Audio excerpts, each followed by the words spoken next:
Bonjour à tous, je vous souhaite un bon sabbat, que la grâce et la paix du Seigneur Jésus-Christ soient sur chacun d'entre vous. Eh bien, salutations à tous nos frères et sœurs de la francophonie, partout, aux Antilles, aux États-Unis, dans le nord, dans le sud, que Dieu vous bénisse tous abondamment dans son saint jour de sabbat. Nous allons aborder, surtout dans la continuité de ce que nous avons déjà commencé depuis quelques mois, nous allons continuer sur ce thème, ceux qui sont appelés à l'œuvre missionnaire médicale. Et ces derniers temps, nous avons pu aborder plusieurs points. Et notamment, nous avons abordé le premier point dans cette quatrième partie qui parlait de chaque membre de l'Église qui était appelé à l'œuvre missionnaire médicale. Et puis, nous avons vu dans un deuxième point que chaque mère est appelée aussi à l'œuvre missionnaire médicale. Dans un troisième point, nous avons vu que chaque enfant est appelé à l'œuvre missionnaire médicale aussi. Et chaque ministre était appelé à l'œuvre missionnaire médicale.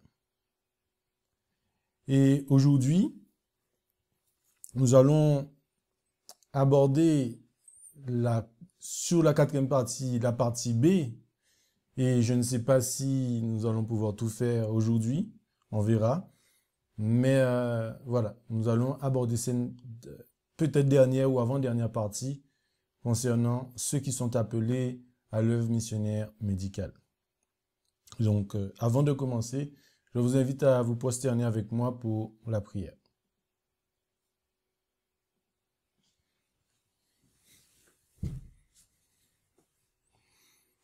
Père éternel, notre Dieu, notre roi, notre source de vie, toi qui as donné ton Fils, le seul Sauveur que tu nous as donné, ton Fils, qui, à travers son amour, souhaite nous enseigner, souhaite nous instruire et souhaite surtout que nous puissions marcher dans ses pas. Seigneur, tu vois nos manquements, nos faiblesses, tu vois nos cœurs, tu vois nos soucis, tu vois tout ce qui nous empêche de faire ta volonté dans nos vies. Mais nous voulons marcher avec cette assurance que tu es le restaurateur et que tu nous restaureras. Quoi qu'il arrive, soit dans la maladie, dans la souffrance mentale, psychique, émotionnelle, veuille nous restaurer, Seigneur. Nous avons besoin de toi dans nos vies. Nous avons besoin de ta présence. Nous avons besoin de voir comment tu agis. Car les temps qui sont devant nous sont des temps difficiles. Mais tu nous as fait des promesses. Tu nous as dit, celui qui croira, qui sera baptisé sera sauvé. Tu as dit dans ta parole que tout concourt au bien de ceux qui aiment Dieu. Mais Seigneur, nous voulons faire ta volonté malgré nos défauts de caractère, malgré toutes ces choses qui font obstacle dans nos vies avec toi. Veuille, Seigneur, balayer tout cela et que nous puissions avoir un caractère, purifier un caractère semblable à celui de ton Fils Jésus-Christ. Encore pardon pour tous nos péchés, tous nos manquements, Père. Puisses-tu nous laver, nous purifier, nous sanctifier, ainsi que nous justifier dans le sang précieux de ton Fils Jésus-Christ. C'est en son nom que tu as prié pour ta gloire. Amen.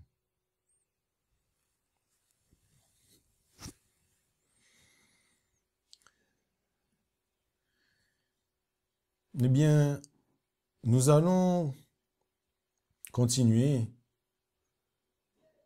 à travers ce thème, comme vous avez pu le voir, l'œuvre, ceux qui sont appelés à cette œuvre.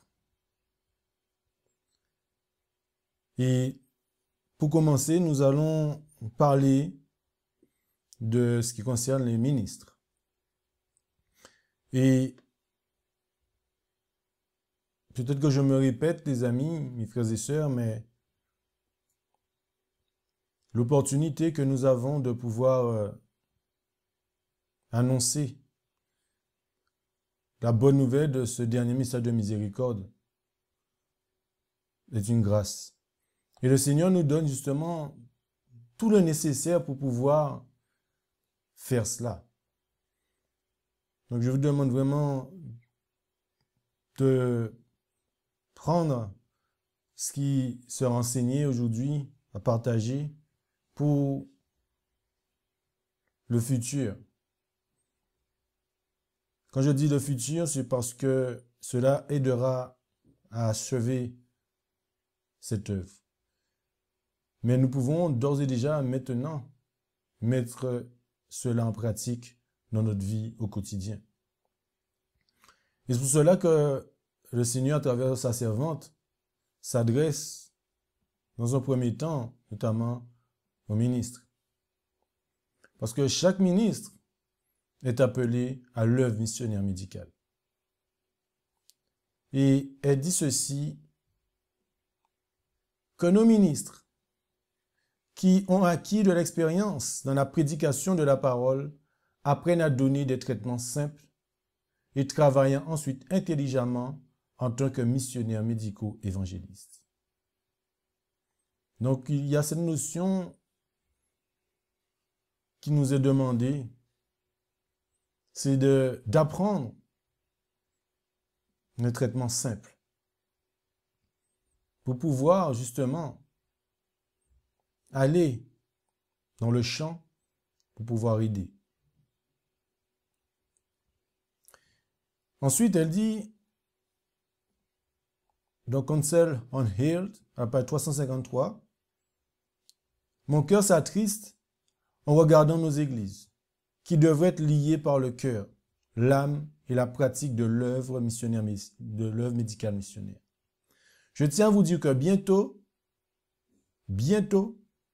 il n'y aura plus d'autre travail ministériel que le travail médical missionnaire. Le travail d'un ministre est d'exercer son ministère. Nos ministres doivent travailler sur le plan évangélique de l'exercice du ministère. Vous ne serez jamais des ministres selon l'ordre de l'évangile, tant que vous ne montreriez pas un intérêt décidé pour le travail missionnaire médical. L'évangile de la guérison, de la bénédiction et de la fortification. Venez au secours du Seigneur contre les puissances des ténèbres, afin qu'il ne soit pas dit de vous, maudissez mes roses, maudissez amèrement ses habitants, parce qu'ils ne sont pas venus au secours du Seigneur. Et on le sait, dans la parole de Dieu, il nous est dit, si on fait quelque chose d'un des plus petits, c'est comme si c'est au Seigneur qu'on l'aurait fait. Et c'est pour cela que le Seigneur nous demande d'aller vers ces personnes. Et cela, c'est très important, les amis. Très, très important. Ensuite, elle dit, c'est grâce aux directives que j'ai reçues du Seigneur que j'ai le courage de me tenir parmi vous et de parler comme je le fais, quelle que soit la façon dont vous considérez l'œuvre médicale missionnaire.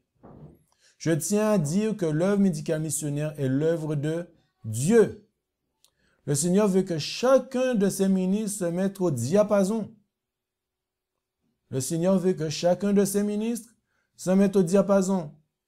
Saisissez l'œuvre médicale missionnaire et elle vous donnera accès aux gens. Qu'est-ce qui nous donne accès aux gens? L'œuvre médicale missionnaire. Leur cœur sera touché lorsque vous répondrez à leurs besoins. Comment les cœurs des personnes seront touchés? C'est en répondant à leurs besoins, en soulageant leurs souffrances. Vous aurez l'occasion de leur parler de l'amour de Jésus. Vous avez vu la formule que nous a laissé le Seigneur, le procédé.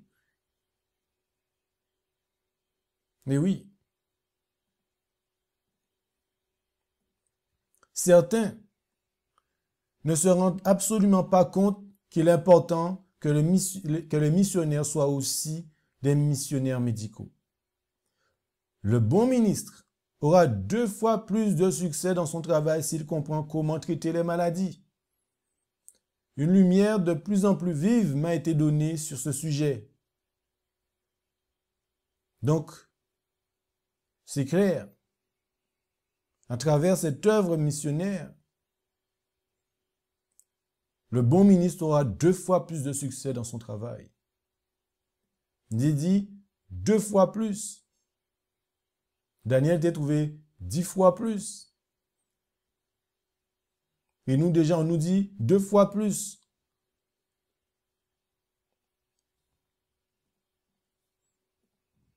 Le travail missionnaire dans Testimony for the Church, volume 6, page 240, paragraphe 3. Le travail missionnaire médical ne doit en aucun cas être dissocié du ministère de l'Évangile. Le Seigneur a spécifié que les deux doivent être aussi étroitement liés que le bras l'est au corps. Sans cette union, aucune partie de l'œuvre n'est complète. L'œuvre médicale missionnaire est l'illustration de l'Évangile. Qu'est-ce qui est l'illustration de l'Évangile, cher ami? C'est l'œuvre médicale missionnaire. Ça illustre l'Évangile. Ça démontre l'Évangile. Est-ce qu'on veut démontrer l'Évangile? Mais si on veut démontrer l'Évangile, c'est à travers l'œuvre du missionnaire médical.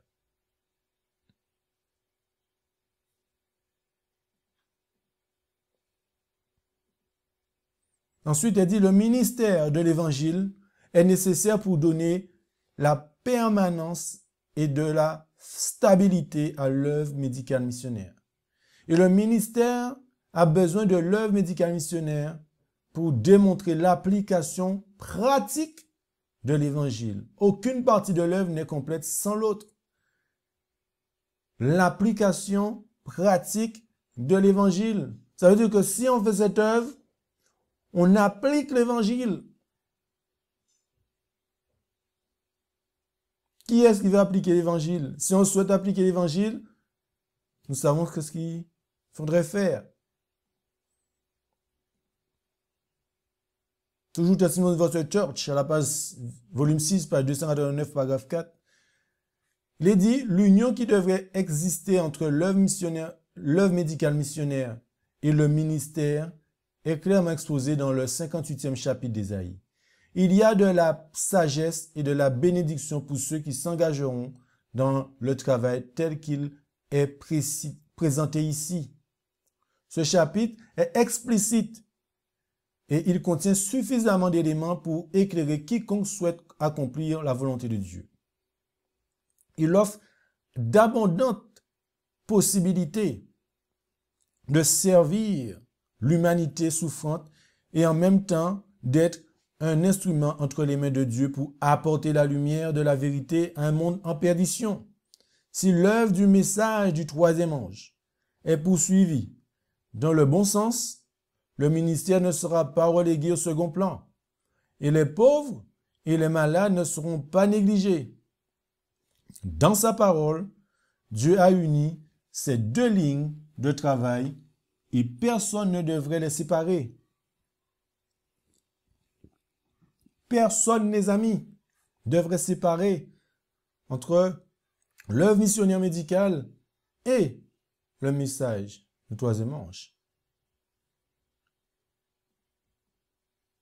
Donc on voit la tâche des ministres. À la page 300, paragraphe 2, le ministère évangélique est une organisation pour la proclamation de la vérité à qui? Aux malades et aux bien portants. Il combine le travail missionnaire médical et le ministère de la parole. Grâce à ces agences combinées, des opportunités sont données pour communiquer la lumière et présenter l'évangile à toutes les classes et à tous les niveaux de la société. Dieu veut que les ministres et les membres de l'Église s'intéressent résolument et activement à l'œuvre missionnaire médicale. Comment? S'intéresser résolument, les amis, résolument et activement. C'est-à-dire, ce n'est pas du à peu près. C'est du concret. C'est le vif, dans le vif du sujet.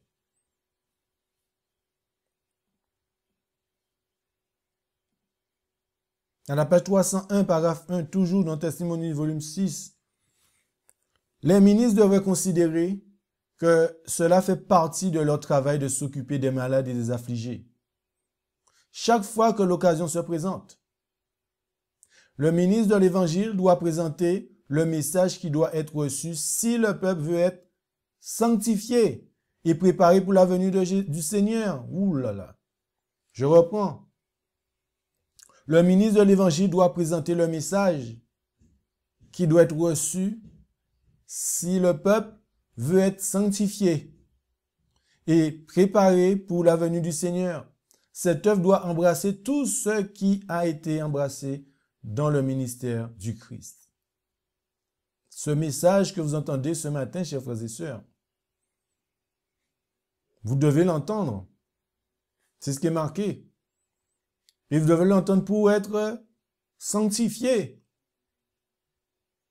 Tout cela pour préparer la venue du Seigneur.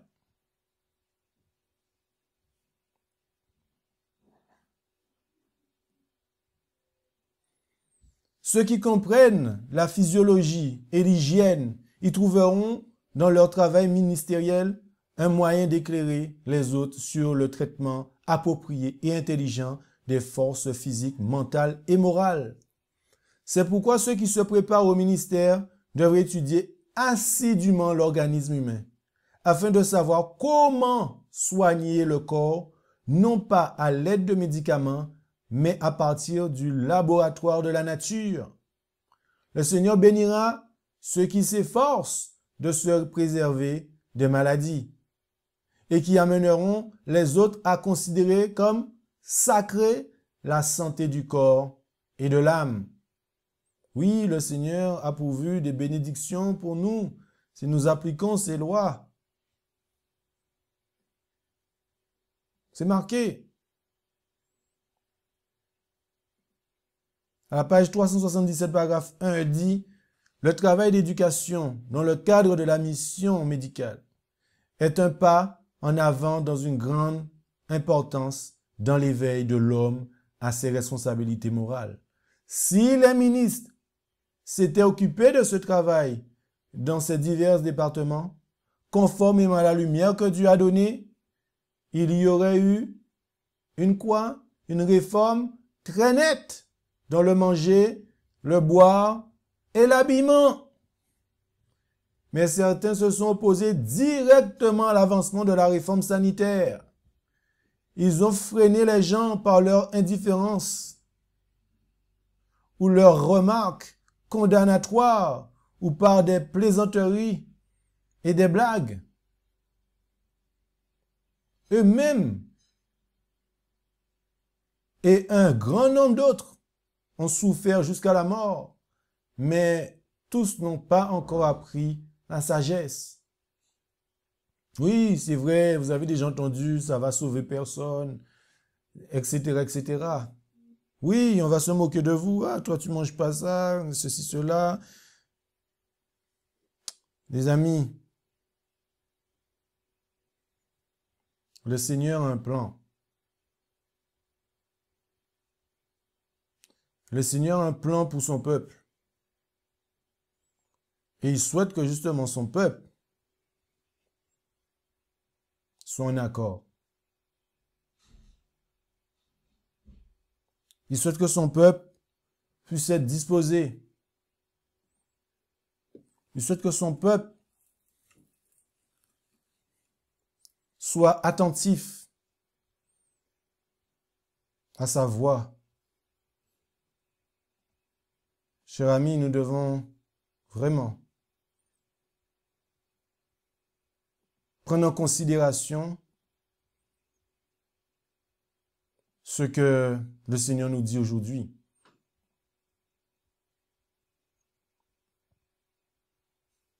Et je vous dis que le Seigneur souhaite vraiment bénir son peuple. Vraiment. C'est pourquoi de nos frères pasteurs, pourquoi certains de nos frères pasteurs manifestent-ils si peu d'intérêt pour la réforme de la santé? C'est ça. Pourquoi? C'est parce que l'enseignement de la tempérance, en toute chose, s'oppose à leur pratique de l'auto-indulgence. Vous avez vu ce qui est marqué? C'est parce que l'enseignement de la tempérance en toute chose s'oppose à leur pratique de l'auto-indulgence.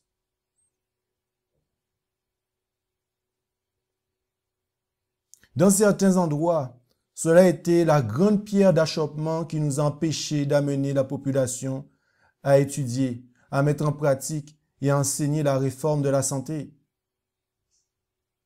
Aucun homme ne devrait être mis à part comme enseignant du peuple alors que son propre enseignement ou son exemple contredit le témoignage que Dieu a donné à ses serviteurs en matière de régime alimentaire, car cela entraînerait la confusion. Son mépris pour la réforme de la santé ne lui permet pas d'être le messager du Seigneur. Vous avez vu ça, les amis? Vous savez, lorsque vous faites des dons, les dîmes et tout, etc., vous devez vous assurer que ces personnes sont en accord avec ce que Dieu a donné concernant la réforme de la santé. Parce qu'il est dit, aucun homme ne devrait être mis à part comme enseignant du peuple alors que son propre enseignement ou son exemple contredit le témoignage que Dieu a donné à ses serviteurs en matière du régime alimentaire. Car cela entraînerait la confusion. Son mépris, il méprise la réforme sanitaire. Et en cela, cela ne lui permet pas d'être le messager du Seigneur. C'est chaud.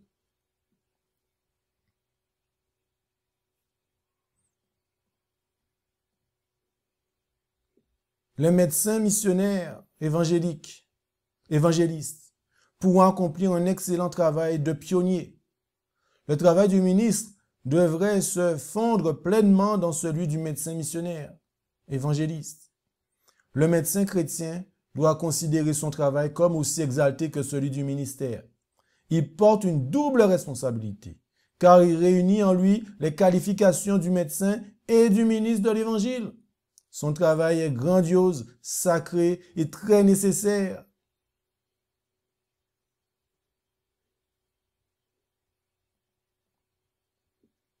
Les missionnaires médicaux qui travaillent dans le domaine de l'évangélisation accomplissent un travail d'un ordre aussi élevé que celui de leurs collègues ministres.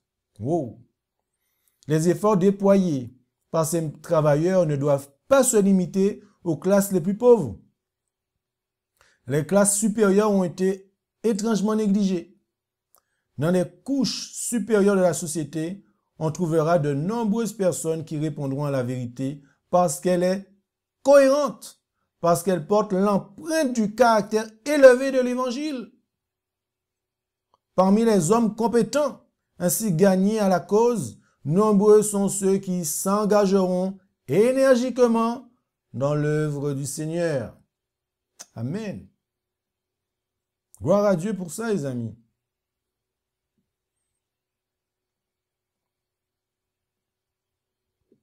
L'homme médical missionnaire doit être à l'œuvre de l'Église, ce que le bras doit être au corps.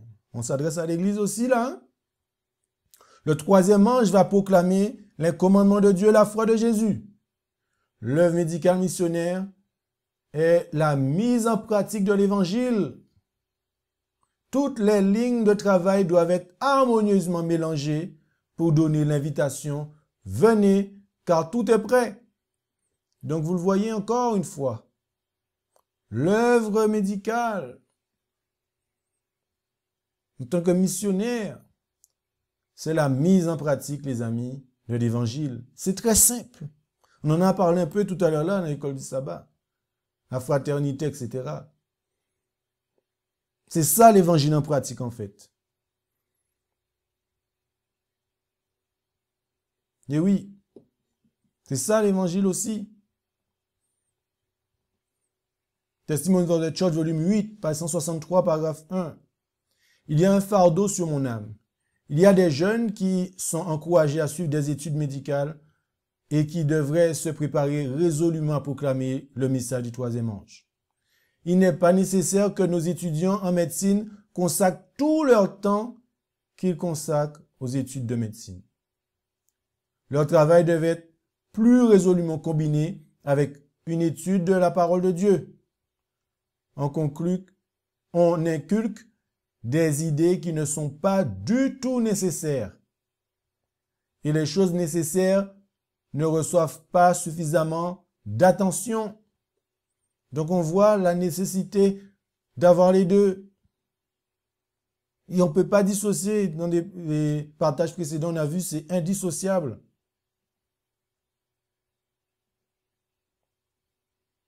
Chaque église devrait être une école de formation pour les travailleurs chrétiens. Chaque église, les amis. Chaque maison.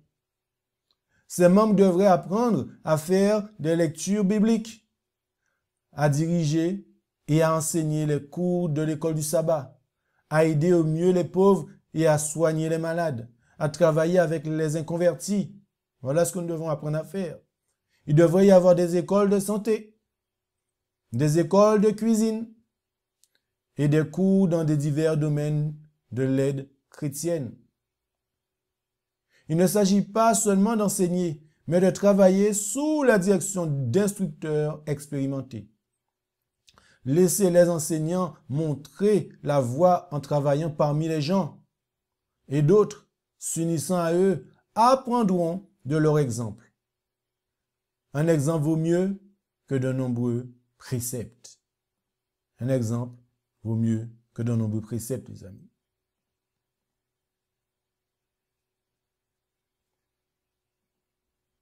Ensuite, la main droite sert à ouvrir les portes par lesquelles le corps peut entrer. C'est le rôle que doit jouer l'œuvre médicale missionnaire. Elle doit largement préparer la voie à la réception de la vérité pour cette époque. Je reprends. Elle doit largement, pas petitement, largement préparer la voie à la réception de la vérité pour cette époque. Un corps sans main est inutile. En honorant le corps, il faut aussi honorer les mains secourables, qui sont des organismes d'une telle importance que sans elles, le corps ne peut rien faire. C'est pourquoi le corps qui traite indifféremment la main droite, refusant son aide, ne peut rien accomplir. En négligeant cette œuvre, l'Église ne peut rien accomplir. C'est pas moi qui le dis, hein. Si on néglige cela, on ne peut rien accomplir. Parce que sans bras, le corps est inutile. Et pour que le corps soit utile, il faut les bras. Il faut les bras. Les pasteurs et les enseignants doivent travailler intelligemment dans leur domaine, en enseignant aux membres de l'Église comment travailler dans le domaine de la mission médicale. Lorsque les personnes qui professent suivre le Christ auront un sauveur intérieur, on les trouvera en train de faire ce que le Christ a fait. Comment devons-nous nous trouver? Nous devons nous trouver en train de faire ce que le Christ a fait. Ils n'auront pas l'occasion de se rouiller par l'inaction, non, parce que nous sommes en mouvement. Ils auront suffisamment à faire. Et le travail qu'ils accomplissent sous les auspices de l'Église sera leur plus grand moyen de communiquer la lumière. Quel sera notre plus grand moyen, les amis? C'est à travers l'œuvre missionnaire médicale. C'est par ce biais. Nous avons le protocole. Nous avons le procédé.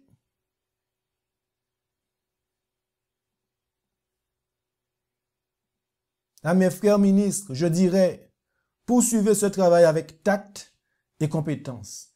Mettez au travail les jeunes hommes et les jeunes femmes de nos églises. Combinez l'œuvre missionnaire médicale avec la proclamation du message du troisième ange. Faites des efforts réguliers et organisés pour sortir les églises du niveau de mort dans lequel elles sont tombées et sont restées pendant des années. Envoyez dans les églises des ouvriers qui présenteront à chaque famille et à chaque individu les principes de la réforme sanitaire en relation avec le message du troisième ange. Encouragez chacun à prendre part au travail pour ses semblables et voyez si le souffle de la vie ne reviendra pas rapidement dans ces églises. Donc, on nous dit ici qu'il y a des églises qui sont mortes.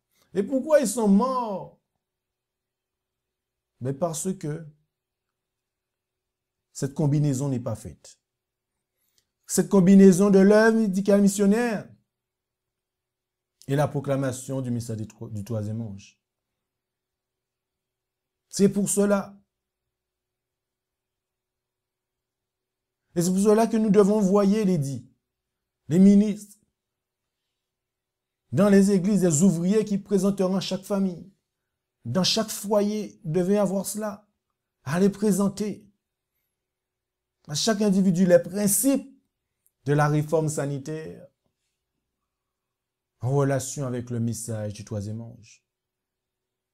Voilà ce qu'il nous est demandé de faire, d'appliquer. Le véritable travail missionnaire est celui dans lequel l'œuvre du Sauveur est le mieux représentée. Ses méthodes le plus fidèlement copiées, sa gloire le mieux promue. Je répète, le véritable travail missionnaire est celui dans lequel l'œuvre du Sauveur est le mieux représentée. Ses méthodes le plus fidèlement copiées, sa gloire le mieux promue. L'œuvre missionnaire qui ne répond pas à cette norme est enregistrée au ciel comme défectueux. Elle est pesée dans la balance du sanctuaire et jugée insuffisante. L'œuvre missionnaire qui ne répond pas, cher ami, à cette norme qui a été copiée fidèlement par rapport à la méthode du Christ, est enregistré au ciel comme défectueux. La copie est défectueuse. La mauvaise copie est défectueuse.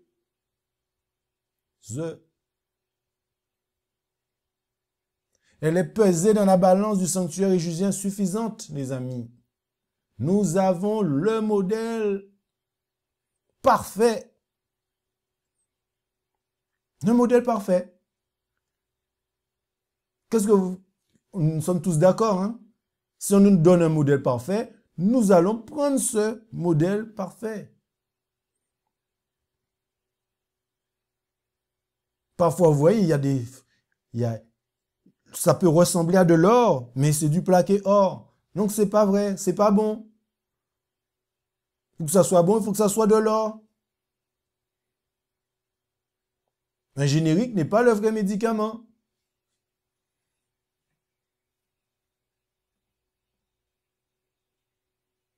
Que nos ministres, qui ont acquis une expérience dans la prédication de la parole, apprennent à donner des traitements simples et travaillent ensuite intelligemment en tant que missionnaires médicaux évangélistes. Ça, nous devons nous le rappeler. Et là, nous avons parlé des ministres. Mais là, nous allons parler maintenant des médecins. Oui, parce que chaque médecin, les amis, chaque médecin est appelé à l'œuvre missionnaire médicale. Parce que c'est pas parce qu'on est médecin qu'on fait l'œuvre. Parce qu'on peut être médecin et ne pas copier le modèle. Ne pas prendre en considération le protocole du modèle. Et c'est pour cela qu'on va mettre le point dessus. Le Christ nous a donné un exemple. Il a enseigné les vérités de l'Évangile à partir des Écritures. Et il a également guéri les malades qui venaient à lui pour être soulagés. C'est ainsi que nos médecins devraient travailler. Il n'y a pas d'autre solution. Ils accomplissent l'œuvre du Seigneur lorsqu'ils travaillent comme évangélistes, en donnant des instructions sur la manière dont l'âme peut être guérie par le Seigneur Jésus. Tout médecin devrait savoir comment prier avec foi pour les malades, ainsi qu'administrer le traitement approprié. Le traitement approprié. En même temps, il devrait travailler comme l'un des ministres de Dieu pour enseigner la repentance et la conversion et le salut de l'âme et du corps. Très important. Ensuite, il dit, à la page 503, paragraphe 3 de Counsel on Health, j'ai été surpris que des médecins me demandent si je ne pensais pas qu'il serait plus agréable à Dieu pour eux d'abandonner leur pratique médicale et d'entrer dans le ministère. Je suis prêt à répondre à cette question. Si vous êtes un chrétien et un médecin compétent, vous êtes qualifié pour faire 10 fois plus de bien en tant que missionnaire pour Dieu que si vous n'étiez qu'un simple prédicateur de la parole. 10 fois plus de bien. Je conseille aux jeunes gens et aux jeunes filles d'être attentifs à cette question. Des temps périlleux sont devant nous. Le monde entier sera plongé dans la perplexité et la détresse.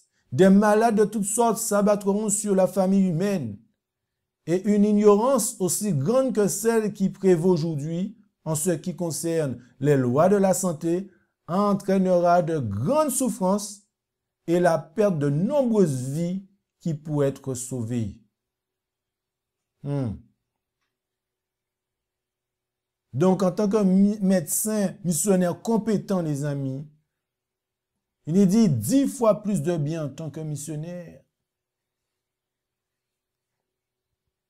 pour Dieu que si vous n'étiez qu'un simple prédicateur de la parole.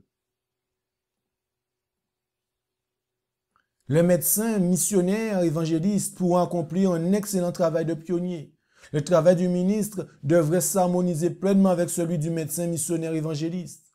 Le médecin chrétien doit considérer son travail aussi exalté que celui du ministre. Il porte une double responsabilité, car il réunit en lui les qualités du médecin et du ministre de l'Évangile.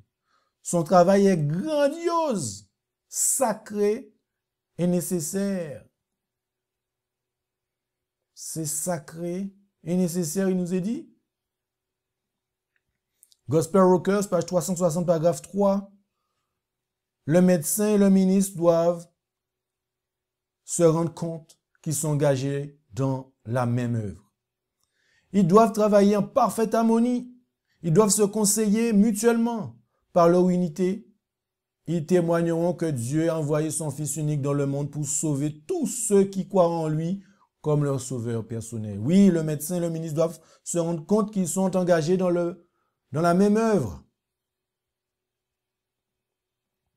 Les médecins dont les capacités professionnelles sont supérieures à celles d'un médecin ordinaire devraient s'engager au service de Dieu dans les grandes villes. Ils devraient chercher à atteindre les classes supérieures. Les médecins missionnaires qui travaillent dans le domaine de l'évangélisation accomplissent un travail d'un ordre aussi élevé que celui de leurs confrères ministres. Les efforts déployés pour ces travailleurs ne doivent pas être limités aux classes les plus pauvres. Les classes supérieures ont été étrangement négligées. Dans les hautes sphères de la vie, on trouvera beaucoup de gens qui répondront à la vérité parce qu'elle est cohérente, parce qu'elle porte l'empreinte du caractère élevé de l'Évangile. Parmi les hommes compétents ainsi gagnés à la cause, nombreux sont ceux qui s'engageront énergiquement à l'œuvre de Dieu. Donc on voit tout cela par rapport aux médecins. Ceux qui copient le modèle, bien évidemment. Jésus-Christ, le Fils du Dieu vivant. Mais il est aussi dit pour les ouvriers de la Bible. Eux aussi sont appelés à l'œuvre missionnaire médicale, les amis. Et oui, tous les ouvriers de l'Évangile devraient savoir comment administrer les traitements simples qui font tant pour soulager la douleur et éliminer les maladies. On s'adresse à qui?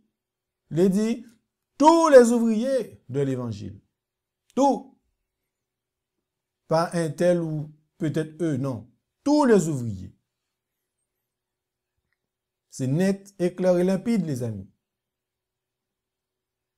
La voix du message du troisième ange doit être entendue avec force. Que les enseignements de la réforme sanitaire soient intégrés à tous les efforts déployés pour présenter la lumière de la vérité au peuple. À tous les efforts déployés. Zéro limite à cela. Tous les efforts possibles pour proclamer la voix du message du troisième ange. Et il nous est dit, cela doit être entendu avec force.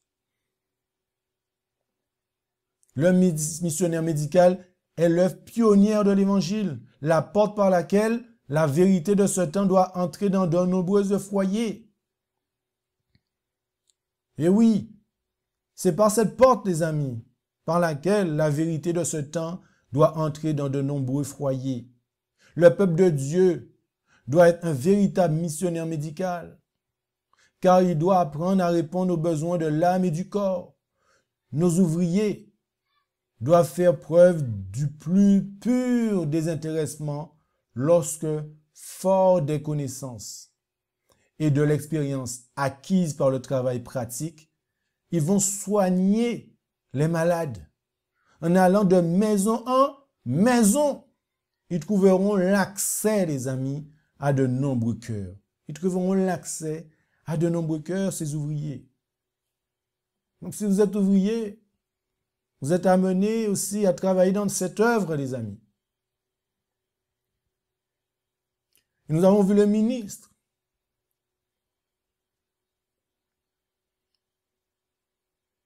Nous avons vu les médecins. Nous avons vu les ouvriers. Et là, nous voyons maintenant les infirmières. Oui, les infirmières sont appelées aussi à l'œuvre missionnaire médicale. Mais ils le font déjà, frère Marlin. Non, comme la copie.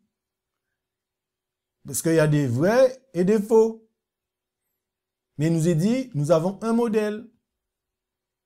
Et donc, c'est ceux qui sont en phase avec ce modèle que nous allons parler en cet instant. Les infirmières missionnaires qui soignent, les malades et soulagent la détresse des pauvres trouveront de nombreuses occasions de faire quoi, les amis? De prier avec eux, de leur lire la parole de Dieu et de leur parler du Sauveur. Elles peuvent prier avec et pour les personnes démunies qui n'ont pas la force de volonté nécessaire pour maîtriser les appétits dégradés par la passion. La révélation de l'amour désintéressé qui se manifeste par des actes de bonté désintéressés permettra à ces personnes souffrantes de croire plus facilement en l'amour du Christ. Et oui, en l'amour du Christ. Les infirmières qui sont formées dans nos institutions doivent être préparées à partir en tant que missionnaires médicaux évangélistes, unissant le ministère de la parole à celui de la guérison physique. Donc, encore une fois, on voit cette combinaison des deux, les amis. Combinaison importante, indissociable.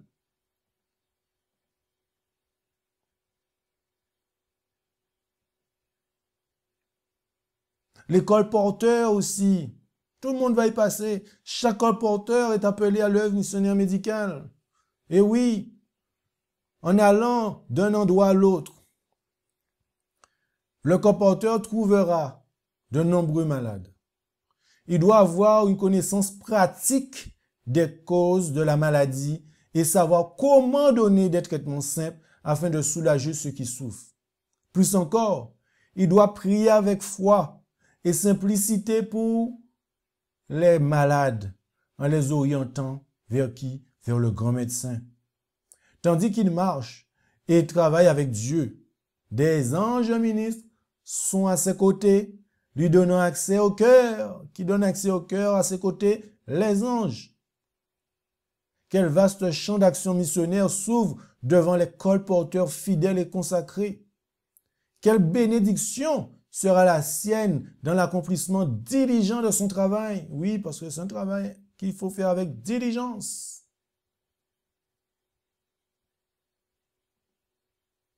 De nombreux membres du peuple de Dieu doivent se rendre avec nos publications dans des endroits où le message du troisième ange n'a jamais été proclamé. Oui, nos livres doivent être publiés dans de nombreuses langues différentes, les amis. Il ne faut pas qu'on oublie cela. Avec ces livres, des hommes humbles et fidèles doivent partir en tant que colporteurs évangélistes, apportant la vérité à ceux qui autrement n'auraient jamais été éclairés. Ceux qui s'engagent dans cette voie doivent se préparer à faire du travail missionnaire médical. Ils doivent aider les malades et les personnes souffrantes. Beaucoup de ceux pour qui cette œuvre de miséricorde est accomplie entendront et accepteront la parole de vie. Vous avez vu ça un peu, les amis? La méthode, la stratégie du Christ. C'est une stratégie implacable. Ça passe, les amis. Je ne dis pas de faites-moi confiance. Non, faites confiance à Dieu et ça passe. C'est vrai, c'est véritable. La prédication de la parole est un moyen par lequel le Seigneur a ordonné que son message d'avertissement soit transmis au monde. Dans les Écritures, l'enseignant fidèle est représenté comme un berger du troupeau de Dieu. Il doit être respecté et son travail apprécié. Le véritable travail missionnaire médical est lié au ministère et le travail de colportage doit faire partie à la fois du travail missionnaire médical et du ministère. À ceux qui sont engagés dans ce travail, je dirais, lorsque vous visitez les gens, dites-leur que vous avez besoin d'eux. Lorsque vous rendrez visite aux gens, dites-leur que vous êtes un ouvrier de l'Évangile et que vous aimez le Seigneur. Ne cherchez pas à vous loger dans un hôtel, mais restez dans une maison privée et faites connaissance avec la famille. Voilà une stratégie encore, les amis. La stratégie de notre maître. Il est vraiment fort, notre maître. Il est incroyable. Le Christ a semé la vérité partout où il se trouvait, les amis.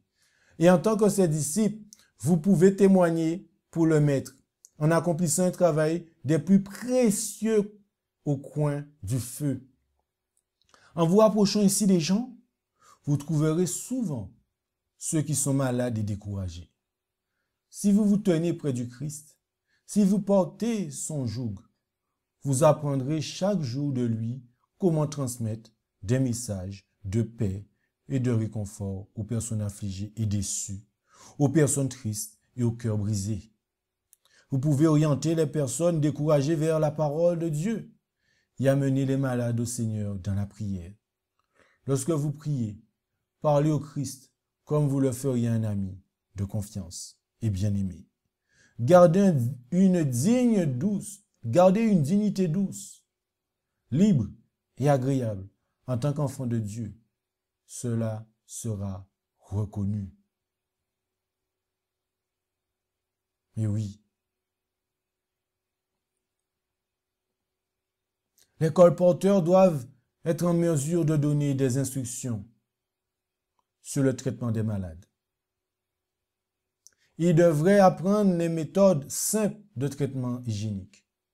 Ils peuvent ainsi travailler comme des missionnaires médicaux, s'occupant des âmes et des corps des personnes souffrantes. Ce travail devrait maintenant se poursuivre dans toutes les parties du monde.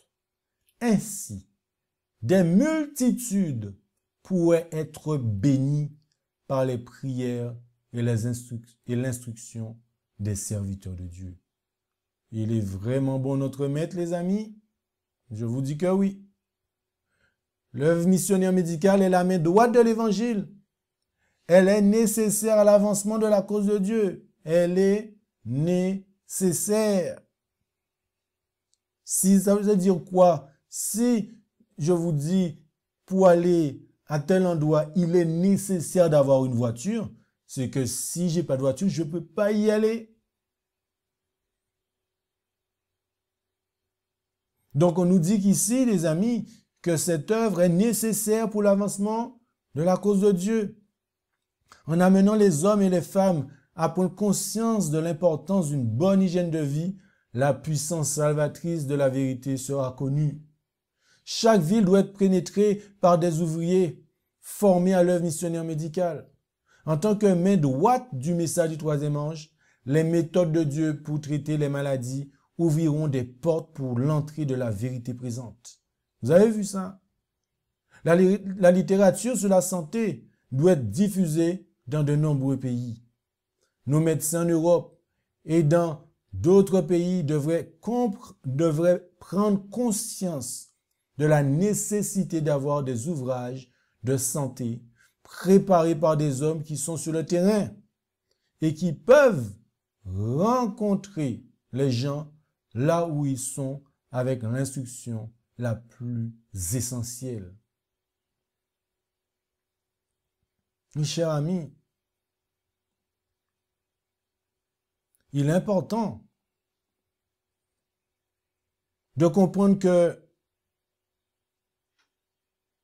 l'on ne devient pas un missionnaire médical tant que l'on n'a pas réuni les deux côtés du modèle. Un missionnaire médical s'occupe des maladies de l'âme et du corps. Un ministre ou un travailleur de l'évangile, les amis, n'en est pas un s'il ne répond pas également aux besoins physiques. Un médecin ou une infirmière n'en est pas un s'il ne répond pas également aux besoins spirituels. C'est en unissant les deux que nous suivons le modèle que Jésus nous a donné. Et que nous devons, du moins que nous devenons des missionnaires médicaux.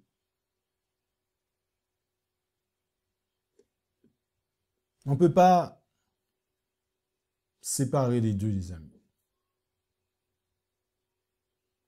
Nous sommes obligés de concilier les deux. Et si on se dit enfant de Dieu, on se dit chrétien, ça veut dire on accepte Jésus-Christ dans notre vie. Ça veut dire qu'on accepte le modèle parfait. Et que nous voulons entrer dans cette obéissance à notre modèle. Nous voulons copier parfaitement ce modèle. Et ce modèle, notre Seigneur Sauveur Jésus-Christ, nous l'a démontré, nous l'a expliqué. Il nous a démontré son procédé. Nous voyons que le temps se raccourcit devant nous. Et moi, je dirais que c'est maintenant, les amis, nous devons être au taquet, nous devons être là présents sur tous les fronts pour pouvoir aider les personnes souffrantes, à soulager les gens qui sont dans l'affliction, dans la maladie, mentale, physique, spirituelle, psychique. Parce que Jésus a fait cela. Et il nous a dit, c'est comme cela que nous allons pouvoir, justement, rentrer dans les maisons, rentrer dans les foyers. C'est à travers ce bras utile au corps que les gens vont tendre la vérité présente, qui vont se joindre à l'église du reste, ce résidu, ce peuple qui va proclamer ce dernier message de miséricorde au monde entier. C'est la stratégie, les amis. Je vous assure, c'est la stratégie.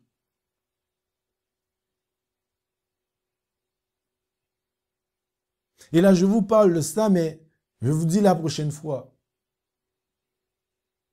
ou la prochaine vidéo, vous allez, j'espère, écouter cela, parce que là, c'est vraiment, vraiment très important et puissant. Oui, parce que nous allons aborder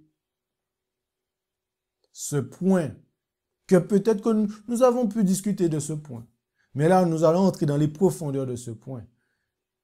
Ce 9e point et dernier point du 4e chapitre. Chaque disciple de Jésus est appelé à l'œuvre missionnaire médicale. Chaque disciple de Jésus. Et on peut le voir dans Matthieu. Je présente juste un préambule, ce que nous allons pouvoir voir la prochaine fois.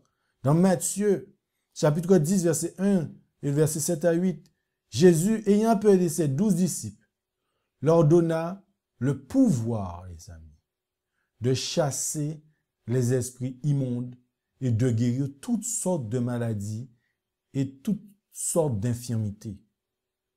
Vous avez vu? Jésus nous a donné ce pouvoir, les amis. Est-ce qu'on y croit? On parlait de dons et de talents. Mais est-ce qu'on y croit que Dieu, à travers son Fils Jésus-Christ, c'est marqué, hein? Ayant appelé les 12 disciples, leur a donné le pouvoir de chasser les esprits immondes et de guérir toutes sortes de maladies et toutes sortes d'infirmités. Verset 7. Et quand vous serez partis prêcher et dites, le royaume des cieux approche, guérissez les malades. C'est un ordre. Guérissez les malades. Nettoyez les lépreux. Ressuscitez les morts. Chassez les démons. Vous avez reçu gratuitement, donnez gratuitement. Donc, dans un premier lieu, il nous est dit, guérissez les malades.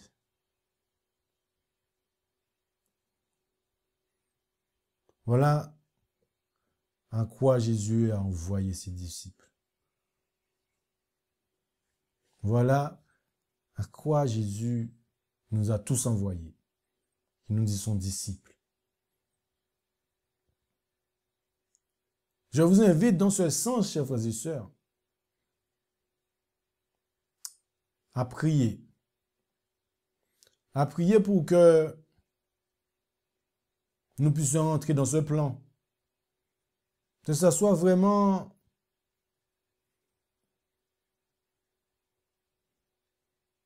une mission pour nous. Que nous puissions prendre tout cela à bras le corps. Que nous puissions nous emparer de cette stratégie que notre Seigneur a mise en place pour nous. Et si nous la pratiquons, et nous avons vu tout au début, c'est l'évangile en pratique, cela. C'est-à-dire que si on fait cette œuvre, nous pratiquons l'évangile. Amen. Que Dieu vraiment nous donne la conviction de ce que nous avons entendu en ce jour de sabbat. Que cela puisse pénétrer notre cœur. Et moi, je parle pour mon premier.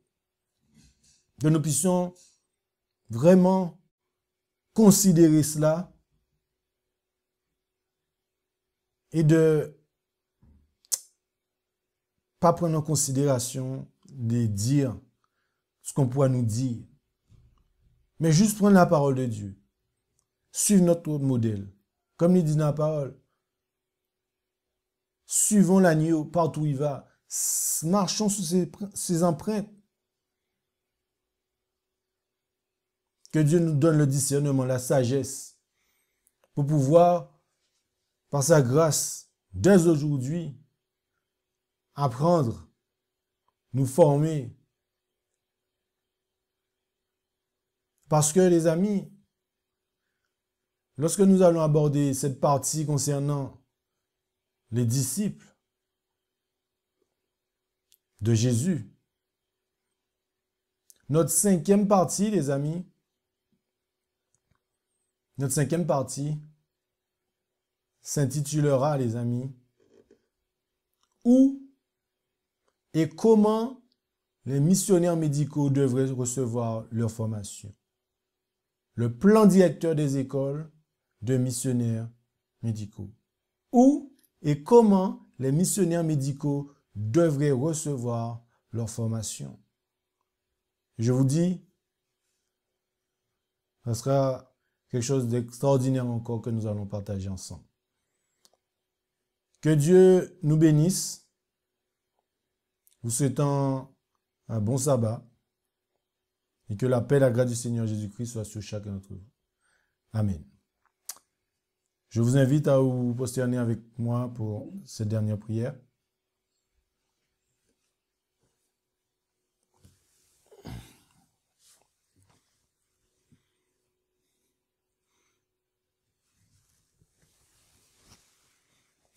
Père éternel, notre Dieu, nous te disons merci. Merci pour ce privilège que tu nous accordes de pouvoir connaître ces choses. Mais Seigneur, tu vois, nous sommes lents à comprendre parfois. Nous sommes lents à mettre en pratique. Pourtant, tu nous as dit aujourd'hui, c'est l'évangile en pratique. Nous lisons la parole, nous lisons les écrits de ta servante, nous lisons toutes sortes de choses, Seigneur. Nous parlons de toi, nous faisons plein de choses qui paraissent bien à nos yeux et qui est vrai. Mais est-ce la méthode? Est-ce le chemin que tu nous as demandé d'emprunter? Voilà la grande question. Et aujourd'hui, tu nous as montré, depuis quelques mois d'ailleurs, la méthode impériale. La méthode qui fonctionne. Seigneur, permets-nous de tous de pouvoir expérimenter cela. Permets-nous d'apprendre les causes des maladies. Permets-nous d'apprendre la physiologie. Permets-nous d'apprendre le fonctionnement du corps humain, afin de pouvoir non seulement aider nos semblables, mais ceux qui sont tout autour de nous, nos voisins, nos amis, nos collègues. Et nous savons que ça marche. Tout témoignage que nous avons déjà entendu, dès qu'on parle de la santé, les gens sont intéressés. Les gens sont contents de prendre des informations. Oui, Seigneur, tu nous as fait des gagneurs d'âme. Et pour gagner, il faut suivre la méthode. Il faut suivre l'entraînement prescrit par toi, afin de pouvoir performer, que tu sois honoré, glorifié à travers tous les résultats qui seront visibles, effectués dans le cœur et dans l'âme des êtres humains que tu mettras sur notre chemin. Oui, Père éternel, convainc-nous de cela. Je t'en supplie. Nous sommes là. Nous voulons pratiquer l'évangile. Enseigne-nous, Seigneur. Merci de nous inspirer la conduite à tenir, afin de pouvoir t'honorer, te glorifier, que tu sois exalté sur toute la surface de la terre. Et c'est dans le doux nom de ton Fils, notre seul Sauveur, le seul nom sous le ciel et sous la terre qui a été donné, par lequel nous pouvons être sauvés. Jésus-Christ, ton seul Fils unique engendré. Amen. Amen. Amen. Amen. Merci. Amen. Gloire à Dieu.